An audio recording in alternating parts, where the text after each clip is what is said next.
नमस्कार साथियों, CB बिगल ITI गुरु में आप सभी का स्वागत है।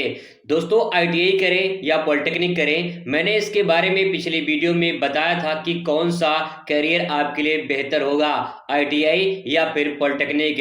आज के इस वीडियो में बात करने वाले हैं कि अगर आप आईटीआई कर चुके हैं और उसके बाद पॉलिटेक्निक करने की सोच रहे हैं तो इसके बारे में पूरे डिटेल में आपको बताने वाले हैं कि आईटीआई करने के बाद पॉलिटेक्निक में जो एडमिशन लेते हैं या फिर पॉलिटेक्निक करते हैं तो उसके क्या क्या फायदे आपको मिलते हैं। कुल मिला के मैं आपको 10 ऐसे महत्वपूर्ण इंपॉर्टेंट पॉइंट बताने वाला हूं जिससे आपको सब कुछ क्लियर हो जाएगा कि आईटीआई के बाद पॉलिटेक्निक करने के क्या क्या फायदे मिल सकते हैं। तो चलिए शुरुआत करते हैं और समझने का प्रयास करेंगे। यहाँ पे सबसे पहला पॉइंट दोस्तों यहाँ पे है कि आईटीआई के बाद पॉलिटेक्निक कैसे करें और इसके कुल 10 फायदे मैं आपको बताने वाला हूं। सबसे पहले यहाँ पे बेसिक जानकारी समझते हैं कि आईटीआई जो होता है इसे नेशनल ट्रेनिंग इंस्टीट्यूट कहा जाता है, हिंदी में औद्योगिक प्रशिक्षण संस्थान के नाम से जाना जाता है आईटीआई के। इसके बाद जो है पॉलिटेक्निक करना एक अच्छा विकल्प होता है क्योंकि इसको जो है अधिक तकनीकी ज्ञान और बेहतर करियर के अवसर इसमें जो है मिलते हैं। तो अगर आप पॉलिटेक्निक कोर्स करते हैं आईटीआई के बाद तो आपको काफी बेनिफिट मिलता है। एक चीज मैं आपको सिंपल भाषा में बता दूं तो आप समझ जाइए कि आईटीआई जब लोग कर लेते हैं तो वो टेक्नीशियन बनते हैं, ठीक है, वो बनते हैं टेक्नीशियन। जब आईटीआई कर लेते हैं तो लोग टेक्नीशियन बनते हैं। नहीं, इंजीनियरिंग लाइन में जो है एक ऐसा टेक्नीशियन जो कुशल कारीगर होता है उसी को टेक्नीशियन या कुशल कारीगर के नाम से जाना जाता है। वही बात करें जो लोग पॉलिटेक्निक कर लेते हैं वो एक जूनियर इंजीनियर के अंतर्गत आ जाते हैं और जो आईटीआई कोर्स वाले होते हैं वही जो है आईटीआई करने वाले एक पॉलिटेक्निक जो है एक व्यक्ति अगर पॉलिटेक्निक कर लेता है तो उसी के अंतर्गत वो काम करते हैं, यानी जूनियर इंजीनियर के अंडर में जो है काम करते हैं आईटीआई वाले। तो इसका मतलब ये है कि आपका जो पॉलिटेक्निक है ये उच्च कैटेगरी का जो है आपका शिक्षा हो जाएगा।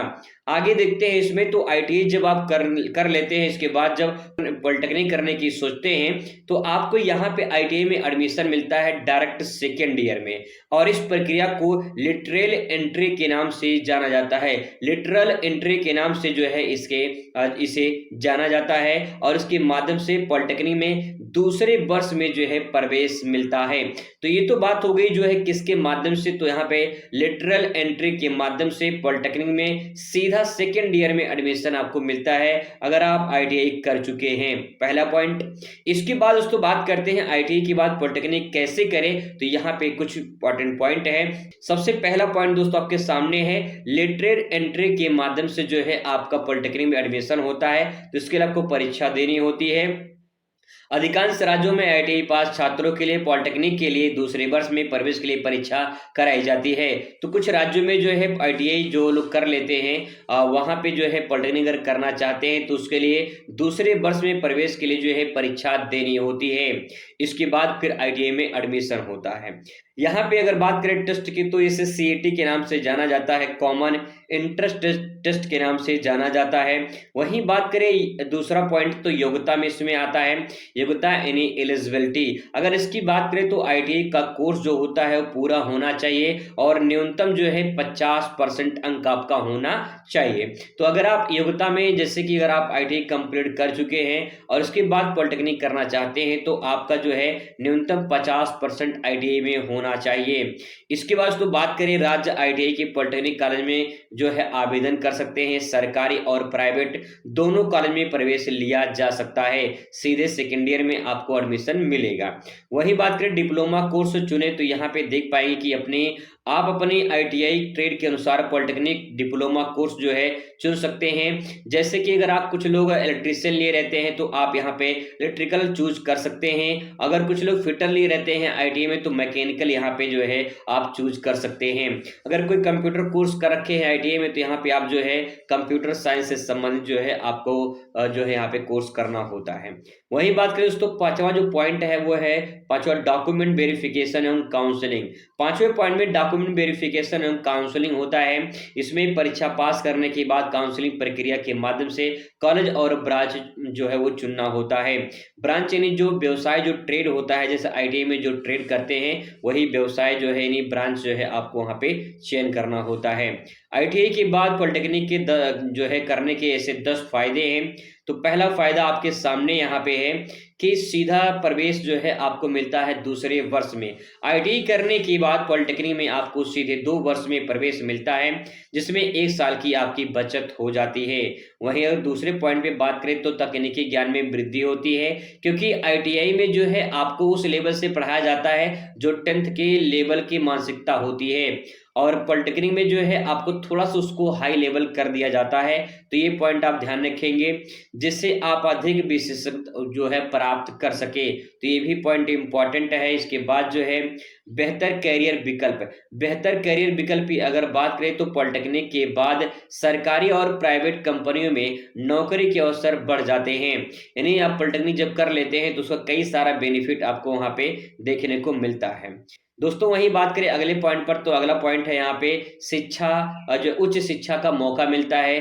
पॉलिटेक्निक के बाद जो है आप बीटेक कर सकते हैं और सीधा दूसरे वर्ष में आपको जो है एडमिशन मिलेगा। यानी अगर आप आईटीआई करते हैं तो आपको डिप्लोमा में, यानी जो पॉलिटेक्निक है उसमें जो है डिप्लोमा, उसमें जो है आपको सेकंड ईयर में एडमिशन मिलता है, और जो आप डिप्लोमा कर लेते हैं तो फिर आपको बीटेक में सीधा सेकंड ईयर में एडमिशन मिलता है। ये फायदा आपको यहाँ पे मिल सकता है।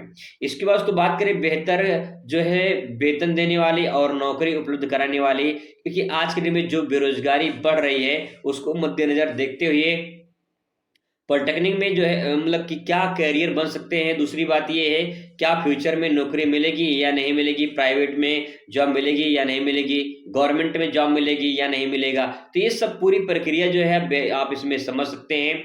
पॉलिटेक्निक करने के बाद आईटीआई की जो है तुलना में आपको अधिक वेतन और बेहतर जो है पदों पर जो है नौकरी मिल सकती है। भाई सिंपल सी बात है, एक डिप्लोमा किया हुआ व्यक्ति है और एक जो है आईटीआई किया हुआ व्यक्ति है, दोनों में अंतर होता है।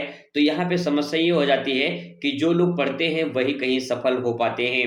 नेक्स्ट है सरकारी नौकरियों के अवसर। सरकारी नौकरी के अवसर का मतलब है कि पॉलिटेक्निक करने के बाद रेलवे, पीडब्ल्यूडी, बीएसएनएल, बिजली विभाग, डीआरडीओ, इसरो, अन्य सरकारी विभागों में नौकरी के अधिक मौके जो है मिलते हैं यहाँ पे। ठीक है, वही बात करें 7वां जो पॉइंट है वो है आपका आईटीआई के बाद जो है आईटीआई कंपनियों में उच्च शिक्षा। तो यहाँ पे देख पाएंगे आईटीआई करने के बाद आप टेक्नीशियन, यानी टेक्नीशियन जिसे कहा जाता है, वर्कर के रूप में काम कर सकते हैं। जबकि पॉलिटेक्निक करने के बाद आपको supervisor, junior engineer, assistant manager पद भी आपको देखने को मिल सकता है। तो इसके बाद ये भी ध्यान रखेंगे। अगला है स्वरोजगार एवं बिजनेस के अवसर। डिप्लोमा करने के बाद आप अपना खुद का व्यवसाय बिजनेस कर सकते हैं, क्योंकि जितना जो है लोग व्यवसाय से कमाते हैं उसका उसका जो है बेनिफिट कहीं कहीं इनको मिलता है। इलेक्ट्रिकल, मैकेनिकल वर्कशॉप, कंस्ट्रक्शन और कंप्यूटर सर्विस संबंधित जो है यहाँ पे कोर्स चलाए जाते हैं और खुद का रोजगार भी सिखाया जाता है। वो है औद्योगिक प्रशिक्षण संस्थान, यानी इसे कहते हैं अप्रेंटिसशिप के बेहतर अवसर। डिप्लोमा करने के बाद आपको जो है बड़ी कंपनी में अप्रेंटिस के लिए जाना होता है और अधिक विकल्प चुनना होता है। इसमें आप देख पाएंगे कि जो है फ्यूचर ग्रोथ के लिए भी जो है आपका प्लान एक बार मजबूत होता है। अगर आप जो है भविष्य में पढ़ाई करना चाहते हैं या आप मल्टीनेशनल कंपनी में देखना चाहते हैं तो अपने आपको जो है पॉलिटेक्निक करने पर जो है वो आप जोर दीजिए, उसका रास्ता खुल चुका है। तो दोस्तों ये कुल मिला के 10 पॉइंट थे जिसे आप यहाँ पे दे सकते हैं। अच्छे तरीके से मैंने कवर किया है।